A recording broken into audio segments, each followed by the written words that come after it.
So I've been sharing what life was like from my child perspective. I'm going to talk a little bit about, what was going on with my parents. So mom returned to just being a full-time housewife, which she had plenty to do, continuing to homeschool us kids. And Gretchen and John were in homeschool until their junior year of high school. For you watchers in Hong Kong, that's about Form 4. And they finished high school in public school in Topeka, while Mariah and I stayed homeschooled. So mom kept very busy. And dad started his own business as a handyman based on all of his experience as a maintenance guy, a carpenter, handyman work under other people. He was very busy with that, especially doing his own bookkeeping, which was a huge challenge to him with 4 kids in the house because my poor dad needs absolute silence during bookkeeping, and that was rather impossible. Um, so, my parents really helped themselves keep their passion for missions alive by being involved in missions trips. So they took several trips down to Mexico through our church at the time. There was this wonderful missionary down there, a guy named Earl Kellum, who ministered in Mexico, planting churches through signs, wonders, and miracles. And was down there. He also opened schools and orphanages, and he was doing that work until the day he died. Um, my older brother and sister, Gretchen and John, were able to go on these missions trips, but I was deemed too young for the difficulty of the environment as well as the physical challenges. And what they did down there is they helped build churches, schools, and orphanages.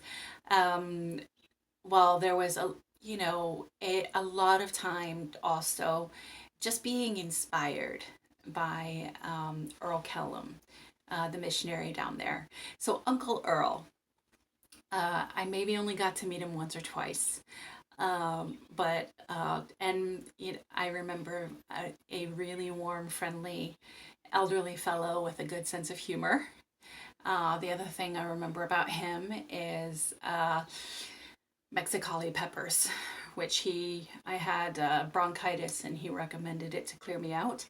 That is a level of fire I have never experienced before and never experienced again. And during the time that they were traveling in Mexico, Mariah and I would stay with other people, families in our church. So that was something that helped keep the vision alive. And I think refine it as well for my parents, especially. And then dad also volunteered at the Topeka Rescue Mission, which is the homeless shelter. It seems like an inadequate statement. It was a homeless ministry in our city that, in my experience, was one of the best in the whole country. Um, and at one point, they did finally, so I'm trying to remember what year it was. I think it might have been 1993, 92 or 93. Mom and dad did make it back to Hong Kong where they talked to a couple of different ministries that they were potentially interested in working with.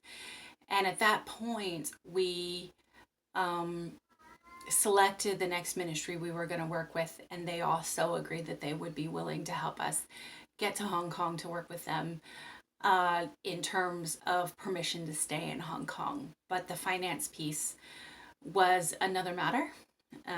We needed to either raise support or find miraculous provision to go. And another stipulation was that we needed to have a sending church. Now, some missionaries use organizations, some missionaries use sending churches. For us, I think in our position in life, our socioeconomic status, finding a sending church made the most sense. And during that time, the church that we were at also asked my parents to present a paper about their vision for church as well as their vision for missions. The result of that paper was that that church told us that although they believed we were supposed to go to Hong Kong, that they were not the people to send us. And so at that point, mom and dad began looking to find another church here in the United States that would be willing to send us to Hong Kong. Especially be willing to send two teenagers, because at this point, Gretchen and John had both graduated high school. John had moved on to college, and Gretchen was in a ministry training program called Master's Commission, which is really awesome. And so it would be Mariah and myself. At this point, I had reached my junior year in high school.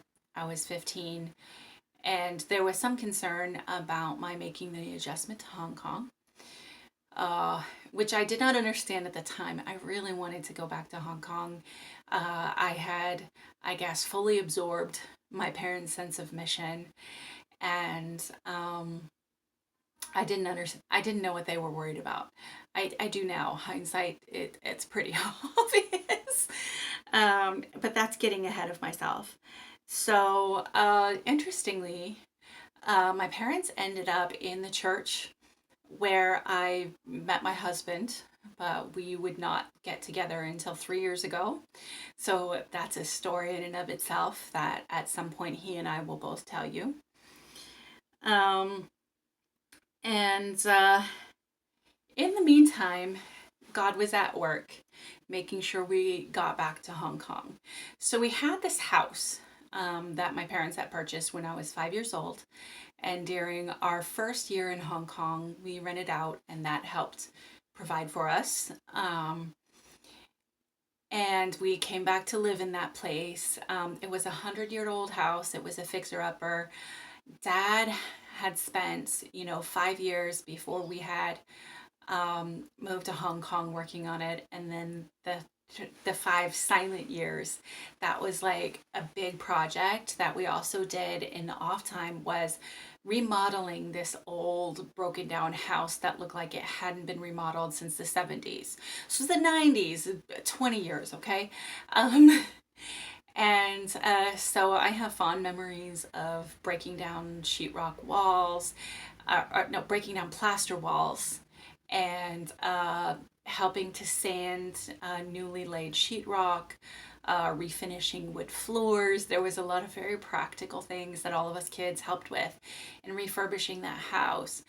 And at the time, my dad used to complain that it was our black hole.